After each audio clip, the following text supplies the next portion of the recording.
जिस घर में आईना रात को सच्चाई दिखाता है। कभी कभी कुछ घर ऐसे होते हैं जो बाहर से बिल्कुल सामान्य दिखते हैं, लेकिन उनके अंदर कुछ ऐसा कैद होता है जो भविष्य को जानता है। यह कहानी ऐसे ही एक घर की है। वह घर शहर से दूर एक पुरानी कॉलोनी के आखिरी मोड़ पर एक 2 मंजिला मकान था। ना बहुत बड़ा ना बहुत छोटा। लोग उसे बस शीशे वाला घर कहते थे। कोई नहीं जानता क्यों, बस इतना पता था कि जो भी परिवार वहां रहने गया कुछ महीनों में या तो घर छोड़कर चला गया या चुपचाप बदल गया। आरव की एंट्री। आरव एक प्राइवेट कंपनी में काम करता था। नई पोस्टिंग के कारण उसे शहर बदलना पड़ा। घर की तलाश में जब यह मकान उसे सस्ते में मिला तो उसने ज्यादा सवाल नहीं किए। मालिक ने बस एक बात कही, दिन में सब ठीक रहता है, रात में, और फिर वह चुप हो गया। आरव हंस पड़ा। उसे लगा पुरानी कहानियां होंगी। पहला दिन सब सामान्य। पहले दिन सब बिल्कुल ठीक था। कमरे साफ थे, खिड़कियां खुली थीं और ड्राइंग रूम की दीवार पर एक बड़ा सा आईना लगा था, पुराना, लकड़ी के फ्रेम वाला। आरव ने आईने में खुद को देखा। सब सामान्य। उसने सोचा बस एक आईना ही तो है। पहली रात के ठीक 12-7 बजे आरव की नींद खुल गई। प्यास लगी थी। वह उठा और जैसे ही ड्राइंग रूम से गुजरा उसकी नजर आईने पर पड़ी।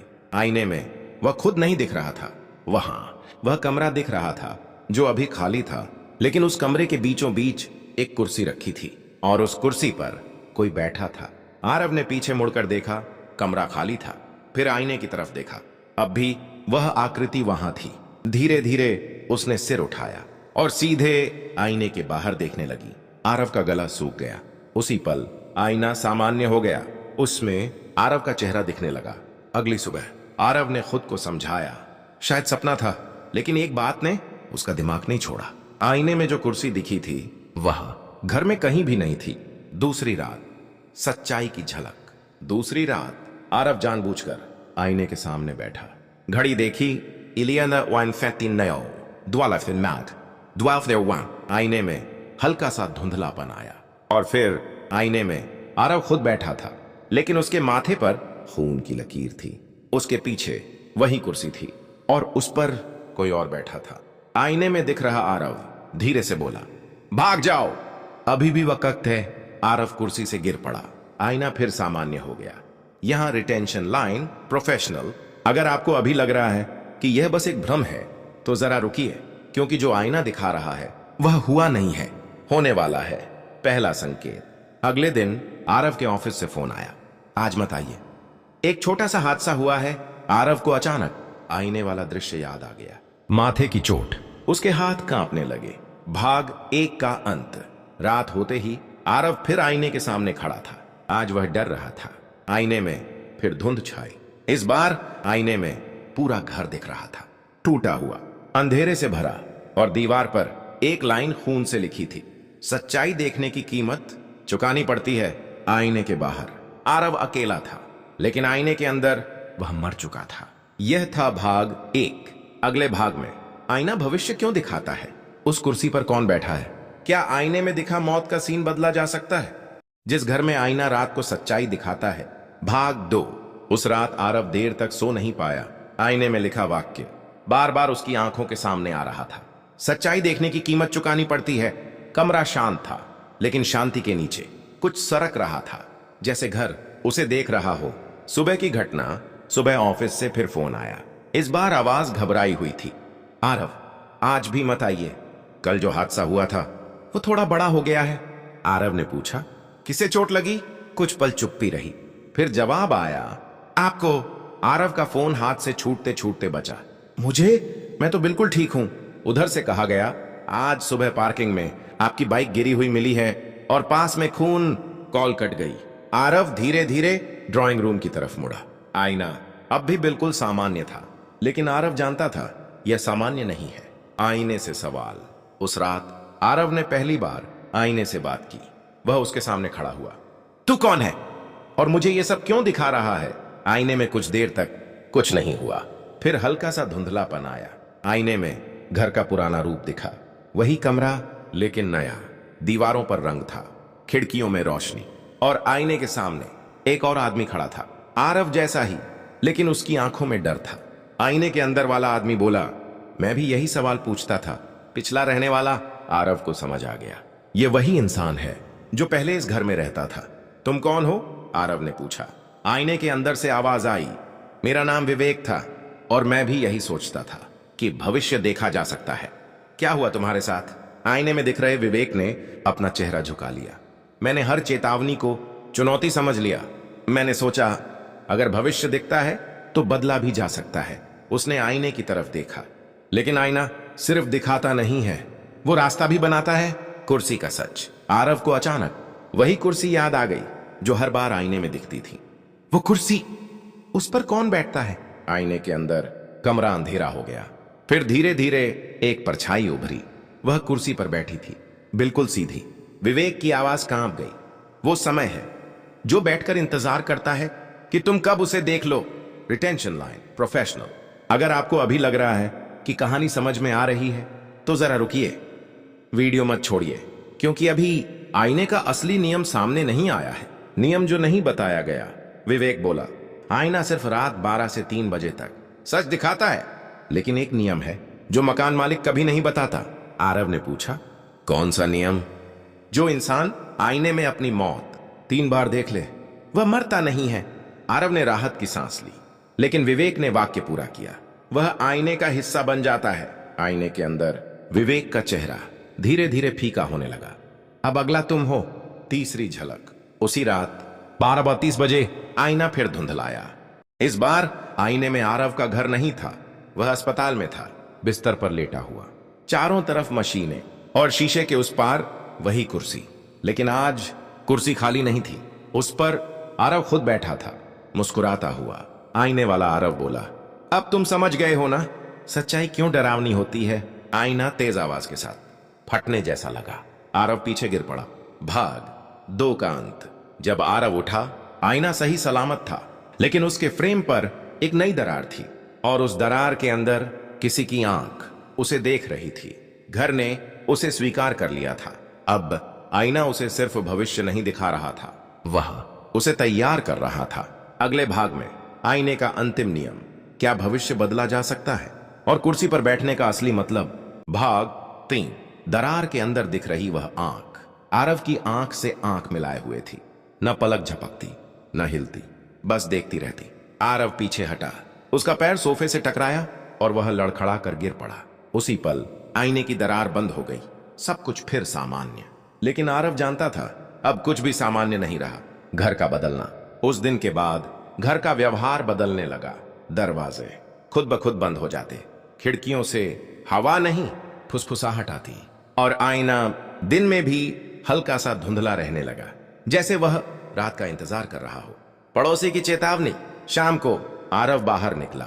बगल वाले घर की बुजुर्ग औरत उसे देखती ही बोली, तुमने आईना देख लिया है ना? आरव चौंक गया। आप कैसे जानती हैं? औरत ने सूखी हंसी हंसी। हर कोई यही सवाल पूछता है जब बहुत देर हो चुकी होती है। उसने धीरे से कहा, इस घर में आईना नहीं है बेटा, इस घर में गवाह है। किस चीज का? आरव ने पूछा। औरत ने घर की तरफ देखा, जो होने वाला है और जो रोका नहीं जा सकता। तीसरी रात नियम टूटता है। तीसरी रात आरव ने तय किया कि वह आईने के सामने नहीं जाएगा। घड़ी में 12 बजने वाले थे। उसने कमरा बंद किया, बत्ती बुझाई, आंखें बंद की। द्वाफ देवान। और तभी उसे अपने कमरे में कांच खड़कने की आवाज आई। आईना खुद चलकर उसके कमरे के दरवाजे तक आ गया था। धीरे धीरे दरवाजा खुला। आईना अंदर घुस आया। आरव चीख भी नहीं पाया। आईने का असली नियम। आईने में अब कोई तस्वीर नहीं थी, सिर्फ अंधेरा।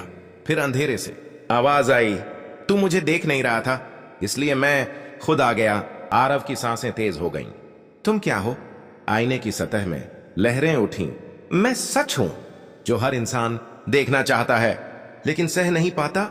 और कुर्सी? आरव चिल्लाया। आईने में कुर्सी उभरी। अब उस पर कई लोग बैठे थे, कुछ जाने पहचाने, कुछ अजनबी। जो कुर्सी पर बैठता है वो इंतजार करता है कि अगला कौन होगा। Retention line. अगर आपको अभी लग रहा है कि आरव बच सकता है तो जरा रुकिए, वीडियो मत छोड़िए, क्योंकि अब कहानी उलटी दिशा में जाने वाली है। पहली कोशिश भविष्य बदलने की। आरव ने फैसला किया कि वह आईने को तोड़ देगा। उसने पास पड़ा लोहे का रॉड उठाया, पूरी ताकत से आईने पर वार किया। आईना टूटा नहीं, बल्कि आरव का हाथ आईने के अंदर चला गया और अगले ही पल वह हाथ आईने में दिख रहा था, कटा हुआ नहीं लेकिन धीरे धीरे गायब होता हुआ। आरव चिल्लाया। आईने की आवाज आई, जो मुझे बदलने की कोशिश करता है वह खुद बदल जाता है। विवेक की वापसी। आईने में विवेक फिर दिखा। इस बार वह कुर्सी पर बैठा था। मैंने भी यही किया था, मैंने भी तोड़ने की कोशिश की। उसकी आवाज अब खोखली थी। अब मैं सिर्फ इंतजार हूं। किसका? आरव ने पूछा। विवेक ने धीरे से मुस्कुराकर कहा, तुम्हारा। भाग 3 का अंत। आईने में अब आरव 2 जगह था, एक आईने के बाहर और एक कुर्सी पर बैठा हुआ। आईने वाला आरव धीरे से बोला, कल रात तुम पूरी सच्चाई देखोगे और उसके बाद तुम्हें आईना देखने की जरूरत नहीं पड़ेगी। कमरे की लाइट बुझ गई और अंधेरे में आईना हल्का सा मुस्कुराया। अगला हिस्सा होगा भाग 4, जहां आरव अपनी पूरी मौत देखेगा, कुर्सी का फैसला होगा और आईना बताएगा कि क्या कोई बाहर निकल सकता है। भाग 4, आईने के पीछे की सच्चाई। रात के ठीक 12-1 बजे थे। घर में अजीब सी खामोशी थी, इतनी गहरी कि घड़ी की टिक टिक भी किसी की सांस जैसी लग रही थी। आरव उस कमरे के बाहर खड़ा था जहां वह आईना लगा था, वही आईना जो अब सिर्फ कांच नहीं रह गया था। उसने दरवाजा खोला। कमरे में घुसते ही उसे ठंड का झोंका महसूस हुआ, जैसे किसी ने उसकी गर्दन के पीछे फूंक मार दी हो। आईना दीवार पर था, लेकिन आज कुछ अलग था। उसमें अंधेरा नहीं बल्कि एक धुंधली रोशनी थी और उस रोशनी के बीच वह खुद खड़ा था। लेकिन आईने वाला आरव मुस्कुरा नहीं रहा था। उसकी आंखों में डर नहीं था, खालीपन था। अचानक आईने के अंदर वाला आरव बोला, अब तुम्हारी बारी है। आरव पीछे हटा, लेकिन उसके पैर जैसे जमीन से चिपक गए हों। आईने में दृश्य बदलने लगे। अब वह कमरा नहीं था, अब वह पूरा घर दिख रहा था, लेकिन टूटा हुआ। दीवारों पर खून जैसे निशान नहीं थे, पर खरोंचें थीं, जैसे किसी ने बाहर निकलने की कोशिश की हो। फिर आईने में एक और चीज दिखी, एक परछाई जो धीरे धीरे सीढ़ियों से उतर रही थी। उसका चेहरा नहीं दिख रहा था, बस आवाज आई, जो सच्चाई देखता है वही सबसे पहले मिटता है। आईना अचानक कांपने लगा। आरव ने देखा, आईने के पीछे दीवार में दरारें पड़ रही थीं। उसे याद आया गांव के बुजुर्ग की बात। ये आईना भविष्य नहीं दिखाता, ये कीमत दिखाता है। आईना तेज रोशनी से भर गया और उसी रोशनी में आरव ने देखा कल सुबह का दृश्य। पूरा गांव इकट्ठा था, लोग फुसफुसा रहे थे और जमीन पर किसी को चादर से ढका गया था। आरव की सांस रुक गई। चादर का कोना हवा से हटा, चेहरा दिखा। वो चेहरा उसका अपना था। आरव चीखना चाहता था, लेकिन आवाज बाहर नहीं आई। आईने से एक हाथ बाहर निकला, काला, ठंडा और बहुत मजबूत। वह हाथ आरव की कलाई पकड़ चुका था। उसी पल बिजली कड़की, पूरा घर हिल गया। आईना फटने ही वाला था। तभी आईने में दिख रहे आरव ने आखिरी बात कही, भविष्य बदला जा सकता है, लेकिन आईने से नहीं, बल्कि उसके पीछे की सच्चाई से। और अगली ही सेकंड आईना पूरी तरह अंधेरा हो गया। आरव जमीन पर गिर पड़ा। कमरे में अब सिर्फ एक चीज बची थी, दीवार में बना एक पुराना दरवाजा जो पहले कभी नहीं था। दरवाजा धीरे धीरे खुल रहा था और उसके अंदर से किसी के चलने की आवाज आ रही थी। भाग 5, अंतिम। दरवाजा पूरी तरह खुल चुका था। उसके भीतर अंधेरा नहीं था, बल्कि एक लंबा सा गलियारा था जिसकी दीवारें शीशे जैसी चमक रही थीं। आरव धीरे धीरे खड़ा हुआ। उसका सिर भारी था, लेकिन आंखें अब डर से नहीं, समझ से भरी थीं। उसे एहसास हो चुका था, आईना सिर्फ शुरुआत था, असल सच इसके पीछे छुपा था। शीशों का गलियारा। आरव ने पहला कदम रखा। गलियारे की दीवारों में अलग अलग दृश्य चल रहे थे। किसी में वह बच्चा था जो डर के मारे रो रहा था, किसी में वही बच्चा बड़ा होकर उसी आईने के सामने खड़ा था। फिर उसे समझ आया, यह घर लोगों का भविष्य नहीं दिखाता था, यह डर को बड़ा होते हुए दिखाता था। जो अपने डर को देख लेता वह आगे बढ़ जाता, जो डर से भागता वह आईने में कैद हो जाता। कुर्सी का सच। गलियारे के आखिर में वही कुर्सी रखी थी, लेकिन अब उस पर कोई नहीं बैठा था। कुर्सी के सामने एक पुराना आईना रखा था। इस बार आईना भविष्य नहीं दिखा रहा था, उसमें आरव का बचपन दिख रहा था। वह डरता हुआ, अकेला, हर सच्चाई से भागता हुआ। आईने से आवाज आई, जो खुद से झूठ बोलता है उसे सच दिखाना पड़ता है। आरव ने पहली बार आईने से नजर नहीं हटाई। उसने कहा, हाँ मैं डरता हूं, लेकिन अब भागूंगा नहीं। आईने का टूटना। आईने की सतह हिलने लगी। कुर्सी अपने आप पलट गई और पहली बार आईना टूटा। कोई आवाज नहीं, कोई धमाका नहीं, बस वह आईना रेत की तरह बिखर गया। गलियारा गायब हो गया। दरवाजा भी नहीं रहा। आरव वापस ड्राइंग रूम में खड़ा था। दीवार पर अब कोई आईना नहीं था। अगली सुबह सुबह की धूप कमरे में फैल रही थी। घर घर जैसा लग रहा था। पड़ोस की बुजुर्ग औरत दरवाजे पर आई। उसने आरव को देखा और पहली बार मुस्कुराई। किसी ने तो सच देख लिया? आरव ने पूछा। अब ये घर? औरत बोली। अब ये बस घर है, आखिरी सच्चाई। कुछ दिन बाद आरव ने वह घर छोड़ दिया, लेकिन जाते वक्त उसने पलट कर देखा। दीवार पर जहां कभी आईना था, वहां एक हल्की सी लाइन लिखी थी, जो सच्चाई देखने की हिम्मत रखे उसे भविष्य डराता नहीं। आरव मुस्कुराया। वह जानता था कुछ घर भूतिया नहीं होते, वे बस इंसान को आईना दिखाते हैं। अंतिम पंक्तियां। हर आईना सच नहीं दिखाता और हर सच देखने लायक नहीं होता, लेकिन जो देख ले वही मुक्त होता है। गांव का नाम था भैरवपुर। नाम जितना शांत लगता था, उतना ही डर अपने भीतर छुपाए हुए था। भैरवपुर में एक नियम था, सूरज ढलने के बाद कोई भी इंसान श्मशान की तरफ नहीं जाता। न सवाल न वजह, बस एक खामोश डर। इस गांव के किनारे एक पुराना मरघट था, पीपल और बरगद के पेड़ों से घिरा हुआ। दिन में भी वहां हवा कुछ भारी सी लगती थी, और रात को तो कुत्ते भी उस रास्ते से नहीं जाते थे। इसी गांव में रहता था मोहन, एक साधारण किसान, उसकी पत्नी सीता और उनका इकलौता बेटा कन्हैया। उम्र लगभग 8 साल। कन्हैया बहुत शांत बच्चा था, ज्यादा बोलता नहीं, अक्सर अकेले बैठकर मिट्टी से कुछ आकृतियां बनाता रहता। गांव के लोग कहते थे ये बच्चा थोड़ा अलग है, लेकिन माता पिता के लिए वह बस उनका बेटा था। उस रात आसमान में बादल कुछ ज्यादा ही नीचे थे। हवा में अजीब सी सीलन थी। कन्हैया को तेज बुखार आया, शरीर जल रहा था, होंठ सूख चुके थे। मोहन पूरी रात इधर उधर भागता रहा। वैद्य बुलाया, झाड़ फूंक करवाई, लेकिन हालत बिगड़ती चली गई। रात के तीसरे पहर कन्हैया ने अचानक आंखें खोली। उसने अपनी मां की तरफ देखा और बहुत धीमी आवाज में बोला, अम्मा। बाहर कोई बुला रहा है। सीता सिहर गई। कौन? उसने कांपती आवाज में पूछा। कन्हैया ने छत की तरफ देखा, फिर धीरे से कहा, जो मरघट में रहता है। उसके बाद कन्हैया की सांस थम गई। घर में चीख पुकार मच गई। गांव वाले जमा हो गए। डॉक्टर ने सिर हिलाकर कहा, अब कुछ नहीं किया जा सकता। अंतिम संस्कार। अगली सुबह कन्हैया को मरघट ले जाया गया। श्मशान में अजीब सी शांति थी, न हवा न पत्तों की आवाज। जब चिता जलाई गई तो अचानक पीपल का पेड़ जोर से हिल गया। एक बूढ़ा आदमी बुदबुदाया, अच्छा संकेत नहीं है। सबने बात को टाल दिया। अस्थियां ठंडी हुई, मिट्टी डाली गई और लोग वापस लौट आए। सीता बेहोश सी थी। मोहन पत्थर बन चुका था। गांव को लगा कहानी खत्म हो गई, लेकिन असली कहानी अब शुरू होनी थी। तीसरी रात थी। पूरा गांव गहरी नींद में था।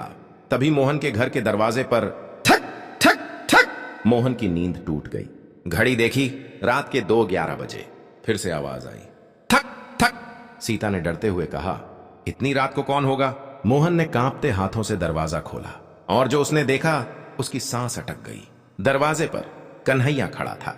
वही चेहरा, वही कपड़े जो अंतिम संस्कार के समय पहने थे, लेकिन उसकी आंखें बहुत ज्यादा काली थी।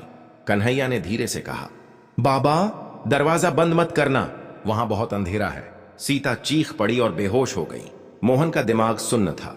उसने कांपते हुए बच्चे को अंदर बुला लिया।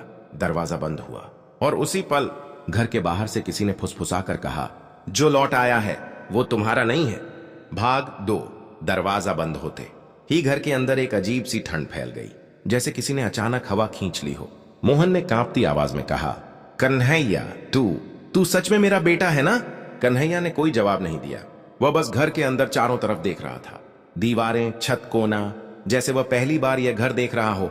सीता अब भी जमीन पर बेहोश पड़ी थी। मोहन ने पानी के छींटे मारे। सीता की आंखें खुली। सामने कन्हैया को देखकर उसकी चीख गले में ही अटक गई। नहीं, ये मेरा बेटा नहीं हो सकता, उसने रोते हुए कहा। कन्हैया ने अचानक गर्दन मोड़ी, इतनी धीरे, इतनी अजीब कि मोहन का दिल बैठ गया। उसकी आवाज अब पहले जैसी नहीं थी। अम्मा, तुम रो क्यों रही हो? मैं तो घर आ गया। उसकी आंखें बिना पलक झपकाए सीता को घूर रही थीं। पहली अजीब बात, मोहन ने गौर किया, कन्हैया की परछाई नहीं थी। दिए की रोशनी साफ थी, फिर भी जमीन पर बच्चे की कोई छाया नहीं दिख रही थी। मोहन ने डर छुपाते हुए कहा, बेटा, तू भूखा होगा, बैठ, खाना देता हूं। कन्हैया मुस्कुराया, लेकिन उस मुस्कान में बचपना नहीं था। मुझे खाना नहीं चाहिए, वहां नीचे। हम खाते नहीं हैं। मोहन के हाथ से थाली गिर गई। नीचे? कहां नीचे? उसने पूछा। कन्हैया ने जमीन की तरफ उंगली की और बहुत हल्की आवाज में बोला, जहां तुमने मुझे सुलाया था। सीता की सिसकियां तेज हो गईं। गांव में खबर फैल गई। सुबह होते होते यह बात पूरे भैरवपुर में फैल गई। मोहन का मरा हुआ बेटा लौट आया है। कुछ लोग डर के मारे घरों में बंद हो गए। कुछ उसे देखने मोहन के घर आ पहुंचे। लेकिन एक बात सबने नोट की, कोई भी कन्हैया के बहुत पास नहीं जाता था। गांव का पुजारी पंडित हरिदत्त आया। उसने बच्चे को देखा और तुरंत पीछे हट गया। ये बच्चा नहीं है, उसने कांपती आवाज में कहा। यह दरवाजा है। किस चीज का दरवाजा? मोहन चिल्लाया। पंडित ने मरघट की तरफ देखा। उस दुनिया का। दूसरी अजीब बात, दोपहर में एक और घटना हुई। गांव का एक आदमी रघु कन्हैया को छूने गया। जैसे ही उसने बच्चे का हाथ पकड़ा, वह जोर से चिल्लाया, ये ठंडा नहीं है, ये तो पत्थर जैसा है। अचानक कन्हैया ने उसकी तरफ देखा और पहली बार उसकी आवाज बदली। मुझे मत छुओ, वरना तुम भी मेरे साथ चलोगे। रघु वहीं बेहोश होकर गिर पड़ा। उस दिन के बाद गांव में कोई भी कन्हैया के सामने बोलने की हिम्मत नहीं करता। रात का सच, रात को मोहन को नींद नहीं आ रही थी। वह चुपचाप उठा। कन्हैया आंगन में बैठा था। जमीन पर उंगलियों से कुछ बना रहा था। मोहन ने पास जाकर देखा। वह श्मशान का पूरा नक्शा बना रहा था। हर कब्र, हर पेड़, यहां तक कि वह जगह भी जहां कन्हैया को दफनाया गया था। मोहन का गला सूख गया। तू ये सब कैसे जानता है? उसने पूछा। कन्हैया ने बिना देखे जवाब दिया, मैं रोज वहां जाता हूं, रात में, और तुम दोनों सोते रहते हो। मोहन के पैरों तले जमीन खिसक गई। अगर आप इस मोड़ पर आकर सोच रहे हैं कि कन्हैया के अंदर क्या है, तो नीचे कमेंट करके बताइए। आपके हिसाब से वो आत्मा है, प्रेत है, या कुछ और भी ज्यादा खतरनाक? भाग 2 का अंत। उसी रात मोहन ने एक आखिरी बात देखी। जब कन्हैया सोया तो उसकी छाती ऊपर नीचे नहीं हो रही थी। वह सांस नहीं ले रहा था। फिर भी उसकी आंखें आधी खुली थीं और होंठ हिल रहे थे। 3 रातें बाकी हैं, फिर सब हमारे साथ चलेंगे। मोहन चीखना चाहता था, लेकिन आवाज बाहर नहीं निकली, क्योंकि अब उसे समझ आ चुका था, मरघट से सिर्फ कन्हैया नहीं लौटा है। भाग 3। उस रात मोहन पूरी तरह जागता रहा। घर में दिया जल रहा था, लेकिन रोशनी होते हुए भी हर कोना अंधेरे से भरा लग रहा था। कन्हैया चारपाई पर लेटा था, आंखें आधी खुली, सांस का कोई निशान नहीं। मोहन ने हिम्मत करके उंगली उसकी नाक के पास रखी। कोई गर्माहट नहीं, कोई हवा नहीं। फिर भी अचानक कन्हैया के होंठ हिले। बाबा, डरो मत, अब तो आदत हो जानी चाहिए। मोहन पीछे हट गया। उसकी पीठ दीवार से टकराई। तू कौन है? आखिरकार उसके मुंह से निकल ही गया। कमरे में सन्नाटा छा गया। फिर कन्हैया बैठ गया, बिना हाथ का सहारा लिए, सीधे। उसकी गर्दन अजीब कोण पर झुकी हुई थी। मैं वो हूं जो मरघट में अकेला नहीं रहता। मोहन के कानों में सीटी सी बजने लगी। पहली मौत। अगली सुबह गांव में हड़कंप मच गया। रघु, जो कन्हैया को छूकर बेहोश हुआ था, अपने घर में मरा हुआ मिला। उसका शरीर बिल्कुल नीला पड़ चुका था।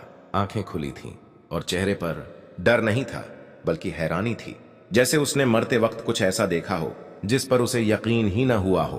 पंडित हरिदत्त को बुलाया गया। उन्होंने लाश को देखा और तुरंत पीछे हट गए। ये साधारण मौत नहीं है, इसकी आत्मा निकल ही नहीं पाई। क्यों? गांव वालों ने पूछा। पंडित ने धीमी आवाज में कहा, क्योंकि किसी और ने पहले ही जगह घेर ली थी। सबकी नजरें एक साथ मोहन के घर की तरफ मुड़ गईं। बच्चे का बदलता चेहरा। कन्हैया अब दिन में बाहर नहीं निकलता था, वह बस घर के अंदर रहता, अंधेरे में। सीता ने नोट किया, बच्चे का चेहरा रोज थोड़ा बदल रहा था। कभी उसकी आंखें बहुत गहरी हो जाती, कभी उसकी आवाज भारी लगती। एक दिन सीता ने हिम्मत की, तू सच में मेरा बेटा है ना? उसने कांपते हुए पूछा। कन्हैया ने उसकी तरफ देखा। पहली बार उसकी आंखों में कुछ और था। तुम्हारा बेटा तो उसी दिन खत्म हो गया था जब तुमने उसे मिट्टी दी थी। सीता जमीन पर बैठ गई। फिर तू कौन है? कन्हैया मुस्कुराया। हम कई हैं, पर आने का रास्ता मुझे मिला। मरघट का सच। पंडित हरिदत्त ने मोहन को अकेले बुलाया। 3 रातें पूरी होते ही उन्होंने कहा, मरघट का दरवाजा पूरी तरह खुल जाएगा। और तब? मोहन ने पूछा। तब जो मरा है वो वापस आएगा, और जो जिंदा है उसे जगह छोड़नी होगी। मोहन की सांस टूटने लगी। कोई उपाय नहीं? पंडित चुप रहे, फिर बोले, एक है, लेकिन उसमें वही जाएगा जिसका खून उसे वापस लाया। मोहन समझ गया। तीसरी रात की शुरुआत। तीसरी रात आ गई। आसमान बिल्कुल साफ था, चांद बहुत तेज चमक रहा था। अचानक कन्हैया खड़ा हुआ। चलो बाबा, वक्त हो गया। कहाँ? मोहन ने पूछा। कन्हैया ने दरवाजे की तरफ देखा। जहां से मैं आया था और जहां से अब सब आएंगे। दरवाजा अपने आप खुल गया। बाहर मरघट की तरफ जाने वाला रास्ता पहली बार पूरी तरह साफ दिखाई दे रहा था और रास्ते के दोनों तरफ किसी के चलने की आवाजें आने लगी।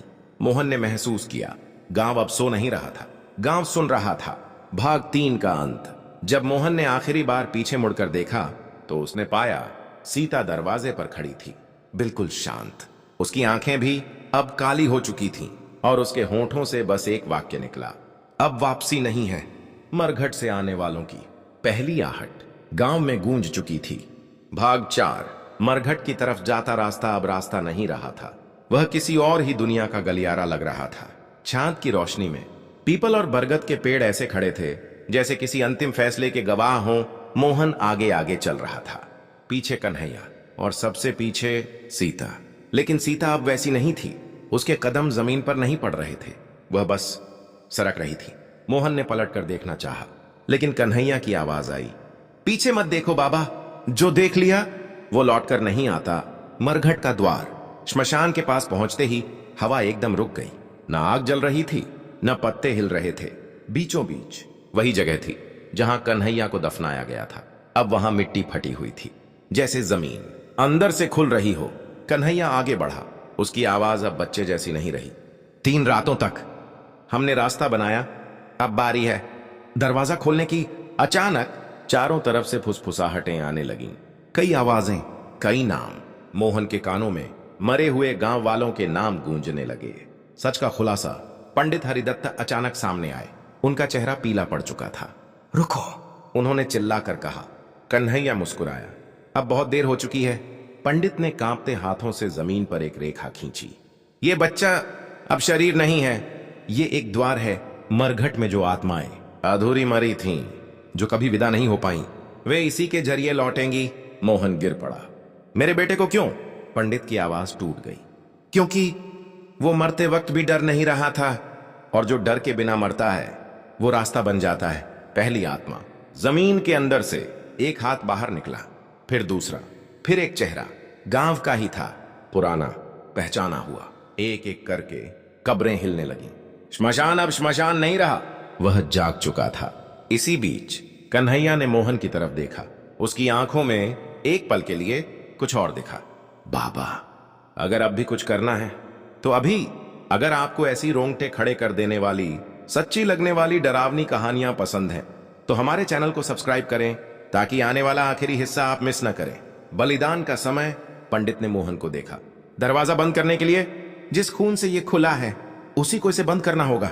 मोहन समझ गया। उसने कांपते हाथों से कन्हैया की तरफ कदम बढ़ाया। सीता अचानक बीच में आ गई। नहीं, उसकी आवाज अब इंसानी नहीं थी। अब वो हमारा है। उसके पीछे अंधेरे से कई आकृतियां निकल आईं। मरघट भर चुका था। भाग 4 का अंत। कन्हैया ने आखिरी बार मोहन को देखा। उस पल वह सच में बच्चा लग रहा था। बाबा, अगर मैं वापस ना आ सकूं तो गांव को बचा लेना। और उसी क्षण जमीन पूरी तरह फट गई। अंधेरा ऊपर चढ़ आया और भैरवपुर ने अपनी सबसे भयानक रात देखी। भाग 5 अंतिम। अंधेरा अब जमीन से ऊपर आ चुका था। मरघट की मिट्टी जैसे सांस ले रही हो। हर तरफ से फुसफुसाहटें नहीं, अब स्पष्ट आवाजें आने लगी थीं। गांव वालों की, मरे हुए गांव वालों की। मोहन की आंखों के सामने कई चेहरे उभर रहे थे। कुछ सालों पहले मरे हुए, कुछ जिनकी मौत रहस्य बनी रही। और उन सब के बीच कन्हैया खड़ा था। उसके पैरों के नीचे जमीन घूम रही थी, जैसे वह किसी गहरे कुएं का मुंह हो। आखिरी सच। पंडित हरिदत्त ने आखिरी मंत्र पढ़ना शुरू किया। उनकी आवाज कांप रही थी। दरवाजा खुल चुका है, अब इसे बंद करने के लिए जो इसे बना है उसी को छोड़ना होगा। मोहन समझ गया। उसने कन्हैया की तरफ देखा। बेटा, तू मेरा बेटा है या नहीं, मुझे फर्क नहीं पड़ता। कन्हैया की आंखों में पहली बार आंसू भरे। मैं जाना नहीं चाहता बाबा, लेकिन अगर मैं रहा तो कोई नहीं बचेगा। सीता जमीन पर गिर पड़ी। उसके अंदर जो था अब बाहर आने लगा। उसकी परछाई उससे अलग खड़ी थी। निर्णय। मोहन ने कांपते हाथों से कन्हैया को गले लगाया। वह गले लगना किसी पिता का नहीं था, वह विदाई थी। कन्हैया ने धीरे से कहा, जब सब खत्म हो जाए तो मेरी मिट्टी को फिर से शांति दे देना।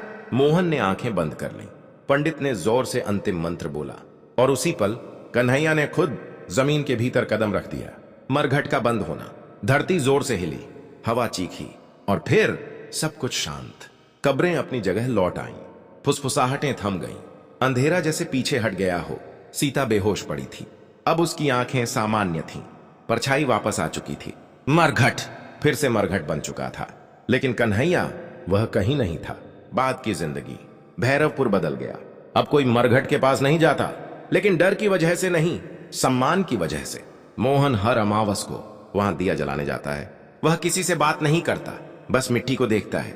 लोग कहते हैं कभी कभी हवा में एक बच्चे की हंसी सुनाई देती है, न डरावनी न खुशी की, बस मुक्ति की। अंतिम पंक्तियां, कुछ दरवाजे खोले नहीं जाते और कुछ बच्चे लौटते नहीं, वे रास्ता बन जाते हैं। अगर आगे आप चाहें तो मैं इसी दुनिया से जुड़ी नई डरावनी कहानी या इसी कहानी का प्रीक्वल भी लिख सकता हूं।